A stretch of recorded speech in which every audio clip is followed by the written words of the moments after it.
Alright guys, सो हम अपना question 7 देख लेते हैं। Exercise 3.1, class 10, chapter 3, and this is from pair of linear equations, right? So if we look at the question, it says draw the graphs of the equations. ये दो equations हमें दिए हुए हैं यहाँ पर, x minus y plus 1 equals 0 and 3x plus 2y minus 12 equals 0.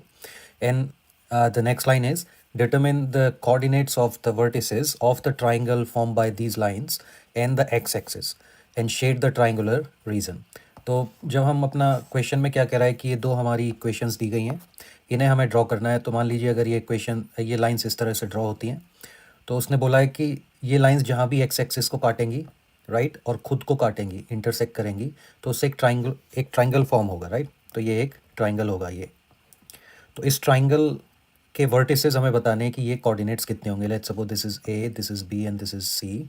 तो हमें ये कोऑर्डिनेट्स वर्टिसेस फाइंड आउट करने हैं। और उसने क्लियर बोला है कि जो दो वर्टिसेस होंगे ट्राइंगल के, वो एक्स एक्सिस पर फॉर्म होंगे। तो कोई भी पॉइंट जब एक्स एक्सिस पर होता है तो उसकी वाई वैल्यू ज़ीरो होती है, राइट। तो मान लीजिए अगर ये -1 और -3 है यहाँ पर, तो वाई की वैल्यू ज़ीरो होगी, तभी ये पॉइंट एक्स एक्सिस पर होगा। और मान लीजिए अगर ये एक्स की डायरेक्शन में हम 7 मूव करें, and then it has to be 0 to for the point to be on the x axis, right. तो क्वेश्चन में ही काफ़ी कुछ दे दिया गया है जिससे आप क्वेश्चन को बहुत ही ईजिली सॉल्व कर सकते हैं। तो first of you need to read the question carefully, and once you read the question carefully, I think you get half of the answer, right.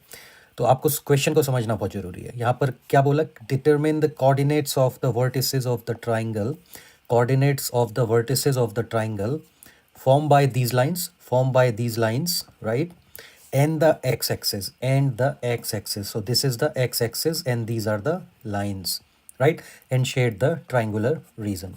तो हम क्या करेंगे, हम अपनी इन इक्वेशंस को सॉल्व करेंगे। y इक्वेशन को y की फॉर्म में लिखेंगे कि y की वैल्यू x की फॉर्म में किस तरह से आएगी, और अपना वही XY टेबल बनाकर हम कोऑर्डिनेट्स को फाइंड आउट करेंगे। तो यहाँ अगर आप देखते हैं, ये मैंने पहले से ये टेबल बनाए हुए हैं। तो ये जो हमारी इक्वेशन है x माइनस वाई प्लस 1, अगर आप इस इक्वेशन को देखेंगे तो इस इक्वेशन को इस तरह से भी लिखा जा सकता है, x प्लस 1 इक्वल्स वाई, जब y को आप इधर ले जाएंगे, राइट।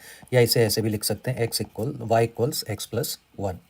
तो अगर हम इस इक्वेशन में, हमें क्या करना है, हमें y की वैल्यू 0 करनी है, क्योंकि ये क्वेश्चन में इज ऑलरेडी गिवन है, राइट। तो triangle form by the lines and the x axis. तो उस केस में हम x की कौन सी वैल्यू डालें जिससे y 0 हो जाए, तो वो x की वैल्यू होगी -1, वो हमने डाली, तो y की वैल्यू कितनी आई, 0, बिकॉज -1 + 1 इक्वल्स 0। उसके बाद हम एक और वैल्यू ले लेते हैं, let suppose we put x equals 2। तो जब हम x इक्वल्स 2 पुट करेंगे तो y की वैल्यू कितनी होगी, 3, राइट। इसी तरीके से हमने अपनी सेकेंड इक्वेशन को भी सॉल्व करना है। तो सेकेंड इक्वेशन में अगर हम यहाँ देखें तो 2y क्या होगा, 2y के लिए अगर आप 3x और -12 को राइट साइड में ले जाएंगे तो 3x हो जाएगा -3x एंड -12 हो जाएगा +12, एंड देन y हो जाएगा -3x + 12 अपॉन 2, राइट। तो इसमें अब हमें फिर से वही करना है, हमें y की वैल्यू 0 करनी है। तो y की वैल्यू 0 करने के लिए +12 है, अगर ये -12 हो जाता है तो y की वैल्यू ऑब्वियसली 0 हो जाएगी। तो 3 4 जा 12। तो अगर हम x की वैल्यू को 4 पुट करते हैं तो y की वैल्यू क्या होगी, -3 × 4 + 12 अपॉन 2, और ये होगा -12 + 12 upon 2 which is -0 upon 12 which is 0, right. इसी तरीके से जब हम x की वैल्यू को 2 रखेंगे तो y की वैल्यू आएगी 3, राइट। तो अब हम क्या करते हैं, हम अपनी पहली इक्वेशन को, जो हमारी पहली इक्वेशन है, उसे कोऑर्डिनेट प्लेन पर प्लॉट कर लेते हैं। तो उसका पहला कोऑर्डिनेट क्या है, -1, 0, तो ये -1, 0 यहाँ पर आएगा, राइट। दूसरा कोऑर्डिनेट क्या है, 2, 3, वो 2, 3 यहाँ आएगा। और जब हमने इस लाइन को ड्रॉ किया तो वो लाइन किस तरह से आएगी, ये हमारी वो लाइन हो जाएगी, राइट। तो ये हमारी जब लाइन हो जाएगी, उसके बाद हम क्या करेंगे, इसमें हम सेकेंड इक्वेशन को प्लॉट करेंगे आप। तो सेकेंड इक्वेशन हमारी क्या है, सेकेंड इक्वेशन है y 3x + 2y - 12 = 0। उसके हमने कोऑर्डिनेट्स फाइंड आउट कर लिए। तो पहला क्या है, 4, 0, तो 4, 0 यहाँ पर आएगा सेकेंड इक्वेशन के लिए, और 2, 3 भी इस पर है। तो 2, 3 इनका इंटरसेक्टिंग पॉइंट भी है। तो जब हम इस लाइन को ड्रॉ करेंगे तो वो लाइन हमारी कुछ इस तरीके से आएगी, राइट। मैंने पहले से ड्रॉ कर दिया आपके ईजी रेफरेंस के लिए, लेकिन we are just walking through it. तो अब अगर आप देखें तो इन दो लाइंस ने यहाँ पर इंटरसेक्ट किया और वही जो क्वेश्चन में दिया था लाइंस ने एक्स एक्सिस को यहाँ पर काटा।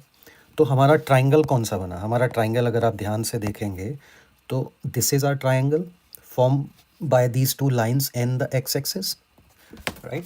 तो ये हमारा ट्राइंगल हो गया, राइट। तो अब इस ट्राइंगल के वर्टिसेस क्या क्या हुए? अगर इस पॉइंट को ए मान लें, इस पॉइंट को बी मान लें, इस पॉइंट को सी, तो अगर आप इसके वर्टिसेस देखेंगे तो ए की वैल्यू कितनी होगी 2,3, बी की वैल्यू कितनी होगी -1,0 एंड सी की वैल्यू होगी 4,0। तो ये ही हमारा ट्राइंगल हो जाएगा। और इसे आप इस तरीके से, अगर इक्वेशन एग्ज़ाम में आता है तो आप इसे इस तरीके से एक डिफरेंट कलर से शेड कर दें, ठीक है बच्चों। तो ये हमारा क्वेश्चन नंबर 7 था and this concludes exercise 3.1. Now will study algebraic method for solving pair of linear equations.